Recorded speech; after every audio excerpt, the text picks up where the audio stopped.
சிவகார்த்திகேயன் நான் இன்வைட் பண்ணியிருந்தோம். அண்ணாவால வந்து அன்னைக்கு வர முடியல. ஆக்சுவலா நெறைய பேர் ஏன் அன்னைக்கு வந்து வர முடியல அப்டின்னா வந்து அன்னைக்கு சைமா இருந்தது. சேம் டே எங்க ரிசப்ஷன் அன்னைக்கு. ஸோ எல்லாருமே சைமால இருந்தாங்க. சேதுனா இங்க ஷூட்டிங்ல இருந்தாங்க. ஸோ அதனால அவரால வர முடிஞ்சது.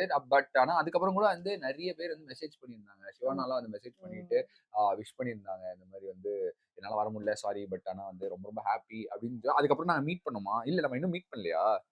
கல்யாணத்துக்கு அப்புறம் மீட் ஆமா. பண்ணோம். ஆக்சுவலா வந்து எப்பவுமே கல்யாணத்துக்கு வந்து முன்னாடி சிவான் தான் மீட் பண்ணோம். ஆமா. ஆனா மெசேஜ்ல வந்து சொல்லிட்டே இருப்பாங்க. இந்த மாரி வந்து மீட் நான் பண்ணணும். வந்து மீட் பண்ணவே இல்ல பாருங்க. நம்ம மீட் பண்றோம், மீட் பண்றோம்ன்னு சொல்லிட்டு. குழந்தை பொறந்தவுடனே விஷ் பண்ணாங்க. இந்த மாரி நெறைய சோ ரொம்ப இது மாரி நெறைய ஸ்வீட்டான நெறைய விஷயங்கள் யாஹ்! வந்து நடந்தது. ஸோ நெறைய பேரால வர முடியலனாலும், அவங்களுடைய விஷஸ் வந்து எங்களுக்கு வந்து அவங்க வந்து ஃபோன் மூலியமா வந்து சொல்லியிருந்தாங்க. ஸோ சூப்பர் ஹேப்பியான ஒரு டேவா போயிட்டு இருந்தது. அத நீங்களும் இப்ப போய் பாருங்க.